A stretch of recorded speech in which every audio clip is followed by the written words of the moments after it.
صحیح بخاری میں ایک بڑی رکت انگیز حدیث موجود ہے۔ نبی صلی اللہ علیہ وآلہ وسلم کی وفات کے بعد جب سیدنا ابوبکر صدیق رضی اللہ تعالیٰ عنہ کو خلیفہ بنایا گیا تو ان کی خلافت کے دوسرے دن جب وہ خطبہ دینے کے لیے مسجد نبوی میں آئے تو ان سے پہلے سیدنا عمر ممبر پر چڑھے اور انہوں نے مختصر سا ایک خطبہ دیا، وہ صحیح بخاری کے اندر موجود ہے۔ ظاہر ہے کہ مسلمان غمگین تھے، تکلیف کی حالت میں تھے، ان کی دلجوئی کرنی تھی، تو انہوں نے کہا کہ دیکھو اللہ تعالیٰ نے اپنے نبی کے لیے وہ پسند کیا جو اللہ کے پاس ہے اور وہ نبی کے حق میں بہتر بھی ہے، یعنی آخرت، اللہ کا قرب، جنت، اور تمہیں اللہ تعالیٰ نے نبی صلی اللہ علیہ وآلہ وسلم کے بعد یہ کتاب دی ہے، یہ وہ کتاب ہے جس کے ذریعے اللہ نے اپنے نبی کو ہدایت دی، یعنی ہدایت سے مراد ہدایت کاملہ، ڈیٹم لیول کی ہدایت تو پیغمبر پیدائش سے لے کے وفات تک اللہ تعالیٰ کی حفاظت میں ہوتے ہیں، لیکن اعلیٰ درجے کی ہدایت جو قرآن میں ہے نا، وَوَجَدَكَ ضَالًّا فَهَدَىٰ، اے نبی ہم نے آپ کو اپنی محبت میں خود رفتہ پایا تو ہدایت کے اعلیٰ ترین درجے پر پہنچا دیا۔ پھر سیدنا عمر نے کہا کہ تمہارے نبی کو اس کے ذریعے ہدایت ملی اور ان کے جانے کے بعد اب تم اس کتاب کو مضبوطی سے پکڑ لو تو تم ہدایت پر رہو گے کہ جس کے ذریعے اللہ نے تمہارے نبی کو ہدایت دی تھی۔ پھر جملہ انہوں نے اپنا ریپیٹ کیا۔ یہ بخاری کی جو حدیث ہے میں نے آج تک نہ کسی کتاب میں پڑھی، نہ کسی عالم کے واعظ میں سنی، اور میں بارہا اس حدیث کو بیان کر چکا ہوں اس لیے تاکہ آپ کو صحابہ کرام کا عقیدہ پتہ چلے کہ وہ بھی نبی الاسلام کے بعد وصی رسول قرآن کو مانتے تھے۔ جو بخاری مسلم دونوں میں حدیث ہے کہ عبداللہ ابن ابی اوفا سے کسی نے پوچھا کیا نبی صلی اللہ علیہ وآلہ وسلم نے اپنے بعد کسی کے لیے وصیت کی تھی، کسی کو وصی بنایا تھا؟ تو انہوں نے کہا کہ ہمیں تو نبی علیہ السلام نے قرآن کے مطابق چلتے رہنے کی وصیت کی تھی، یہی وصی ہے۔ اور یہ جو حضرت عمر کا خطبہ ہے یہ کلاس کا خطبہ ہے کہ نبی علیہ السلام تو اللہ کی جنتوں میں پہنچ کے اپنے بعد وہ تمہارے لیے وہ کتاب چھوڑ کے گئے ہیں کہ جس کے ذریعے اللہ تعالیٰ نے تمہارے نبی کو بھی ہدایت دی تھی اور تمہیں بھی اسی کتاب کو پکڑ کر ہدایت ملنی ہے۔ میرا خیال ہے شاید اس لیے یہ بیان نہیں کرتے تھے کہ اس میں گستاخی ہو جاتی ہے، کیونکہ ہر جگہ کوئی نہ کوئی گستاخی نکل آتی ہے نا، اس میں تو واقعی گستاخی ہو جانی ہے کہ یہ تو لکھا ہوا ہے کہ نبی کو ہدایت ملی ہے، تو مانتے ہی نہیں ہے کہ نبی کو کسی نے ہدایت بھی دی ہے۔ یہ تو آلموسٹ منی گاڈ ہی سمجھتے ہیں نا، پروفٹ کے بارے میں عقیدہ رکھا ہوا ہے، تو وہ پھر ان کو ایک دم مصیبت پڑ جانی تھی کہ یہ ہم کیا بات کریں گے کہ نبی کو ہدایت دی اللہ تعالیٰ نے قرآن کے ذریعے، ہم تو کہتے ہیں قرآن ڈائریکٹ پڑھو گے تو گمراہ ہو جاؤ گے، یہ تو مردے بخشوانے کے لیے۔ تو اس کی تشریح ہم نے کر دی ہے کہ اس ہدایت سے مراد اعلیٰ درجے کی ہدایت ہے جو قرآن میں ہے، وَوَجَدَكَ ضَالًّا فَهَدَىٰ، اے نبی ہم نے آپ کو اپنی محبت میں خود رفتہ پایا تو ہدایت کے اعلیٰ ترین درجے پر پہنچا دیا۔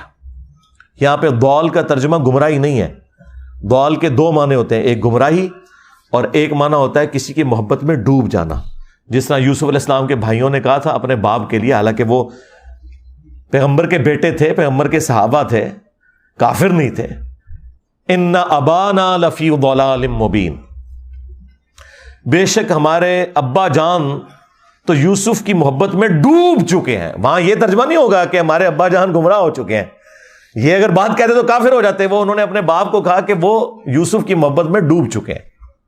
قرآن میں واضح ہے ما ضل صاحبکم وما غوا، تمہارے نبی نہ کبھی گمراہ ہوئے ہیں اور نہ کبھی غلط راستے پر چلیں۔ یہی تو ہم کہہ رہے ہیں کہ اپنا امام اس کو بناؤ کہ جو نہ کبھی گمراہ ہوا نہ کبھی بے راہ چلا۔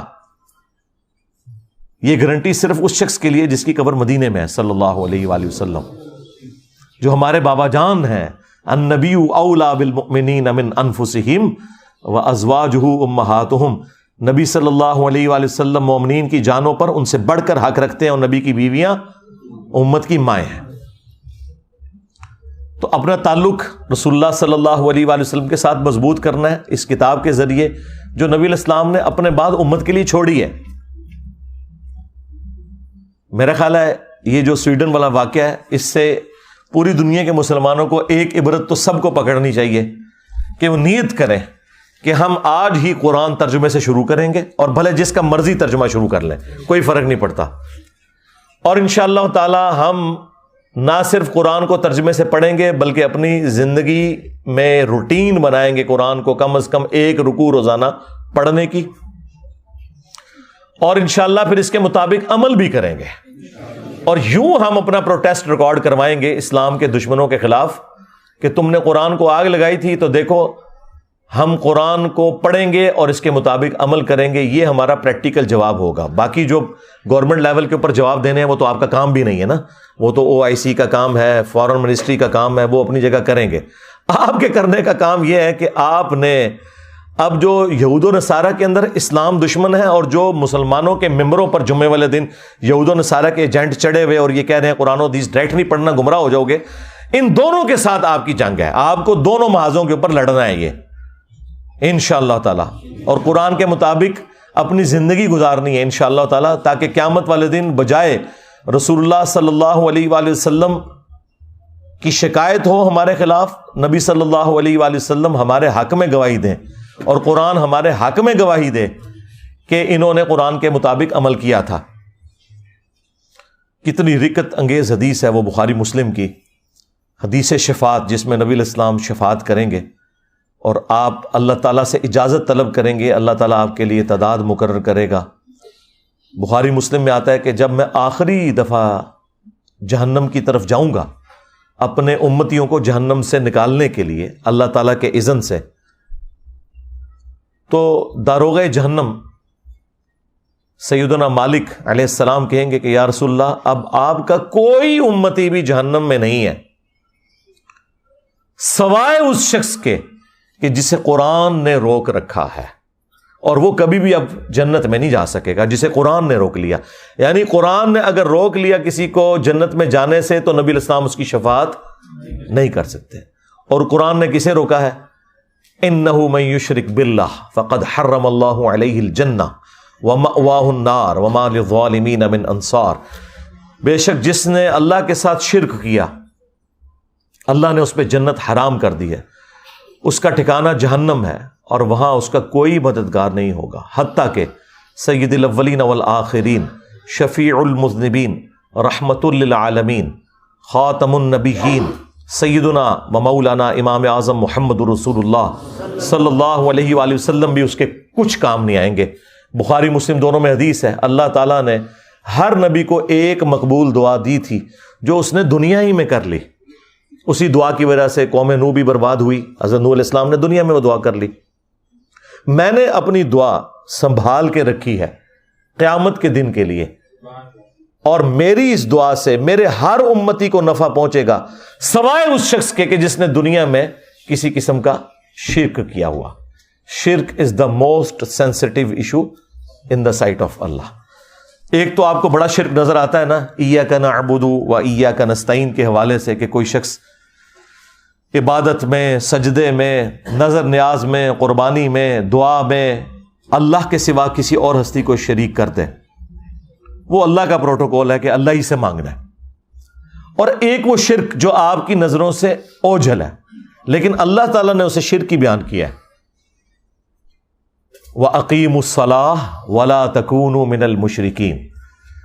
دیکھنا نماز کو قائم کرنا اور مشرک نہ ہو جانا. یعنی مسلمان تو ایسا ہو ہی نہیں سکتا جو نماز چھوڑ دے. اس کی طرف کس کی توجہ ہے؟ کیا یہ قرآن کی گستاخی نہیں ہو رہی ہے کہ قرآن تو کہہ رہا ہے کہ نماز نہ پڑھنے والا مشرک ہے، اور بے نمازی جو ہے قرآن جلنے کے اوپر سیکھ پا ہوا ہے. تو نے تو پریکٹیکلی قرآن کو جلا دیا ہوا ہے نمازیں چھوڑ کر، قرآن کی تعلیمات چھوڑ کر. پھر صحیح مسلم کی حدیث کہ بندے کے کفر اور ایمان، شرک اور اسلام کے درمیان فرق نماز ہے. پھر صحیح مسلم میں حدیث عبداللہ ابن مسعود کہتے ہیں کہ نبی علیہ السلام کے مبارک زمانے میں اگر کوئی شخص بیمار بھی ہوتا تھا نا اور 2 بندوں کے سہارے وہ مسجد میں آ سکتا تھا تو وہ مسجد میں آ کے نماز پڑھتا تھا، کہیں اسے منافق شمار نہ کر لیا جائے. اور صحابہ کرام کو کیا پتا تھا کہ پاکستان میں کروڑوں لوگ شناختی کارڈ میں مسلمان ہیں، نماز ایک بھی نہ پڑھ کر. یہ تو بڑا آسان اسلام ہے. لیکن اس اسلام نے آپ کو کوئی فائدہ نہیں دینا. جامعہ ترمذی میں حدیث ہے, نبی صلی اللہ علیہ وآلہ وسلم نے فرمایا کہ ہمارا اور منافقین کا عہد نماز کی بنیاد کے اوپر قائم ہے, جس نے نماز چھوڑ دی اس نے کفر کیا. اور جامعہ ترمذی میں حدیث ہے, عبداللہ بن شقیق تابعی کہتے ہیں کہ صحابہ کرام علیہم رضوان تارک الصلاۃ کے سوا کسی کی تکفیر نہیں کرتے تھے, یعنی وہ نماز چھوڑنے والے کو کافر سمجھتے تھے. اگر کوئی گناہ تھا جس کی بنیاد پہ صحابہ کرام لوگوں کو کافر سمجھتے تھے, وہ نماز چھوڑنے کا گناہ ہے. اب مجھے بتائیں, صحابہ کرام کے نزدیک کیا پاکستانی قوم مسلمان ہے؟ تو اسی کہندے اسی اسلامی نظام اتنے نافذ کرنا ہے کدے ہوتے ہیں؟ پہلے مسلمان تے کر لو انہوں نے, پھر اقامت دین بھی ہو جائے گی, اسلامی نظام بھی ہو جائے گا. پھر سنن ابی داؤد میں حدیث ہے, نبی علیہ السلام نے فرمایا کہ قیامت کے دن سب سے پہلے سوال ہوگا نماز کے بارے میں. قیامت کے دن اگر اس کا سوال یہ والا آسان ہو گیا تو اگلے معاملات اس کے لیے آسان ہو جائیں گے, اور اس میں پھنس گیا تو پھر مارا گیا. اور ابو داؤد میں حدیث ہے, جب بچہ 7 سال کا ہو جائے اسے نماز کا حکم دو, اور 10 سال کا ہو نماز نہ پڑھے تو مارو اسے. اور بچوں کے 10 سال کی عمر میں بسترے بھی الگ کر دو.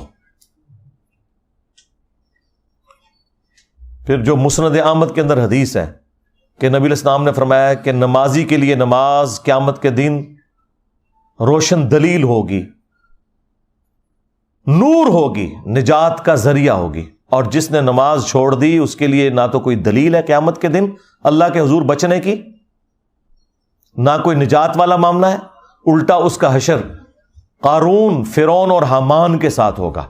یعنی ہوگا مسلمان لیکن کھڑا کس کے ساتھ ہوگا؟ فرعون کے ساتھ, وہ جو دنیا میں کہتا تھا کچھ بھی ہیں تیرے محبوب کی امت سے ہیں وہ.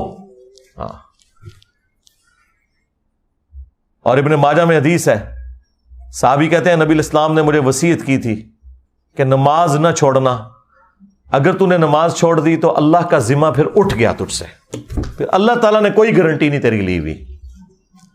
تو نماز اور قرآن یہ آج کے 2 تحفے ہیں میری طرف سے اس دکھی امت کے لیے جسے سویڈن میں قرآن کے جلنے کا غم ہے, لیکن وہ خود قرآن کو آگ لگائے ہوئے ہے, انٹلیکچوئل آگ. اور جن علماء کا وہ پیروکار ہے, جن بزرگوں کا وہ پیروکار ہے, وہ بھی قرآن کے دشمن. تو مرنے سے پہلے اے مسلمان کر لے اس پہ غور, کتابوں کا خدا اور ہے, بابوں کا خدا اور. اگرچہ بابے بھی اسی خدا کو مانتے تھے, وہ تو جیوز اور کرسچنز بھی اسی خدا کو مانتے ہیں, لیکن ان کوالٹیز کے ساتھ نہیں جو قرآن و سنت میں آئی ہیں, بلکہ ان کی اپنی تعلیمات ہیں.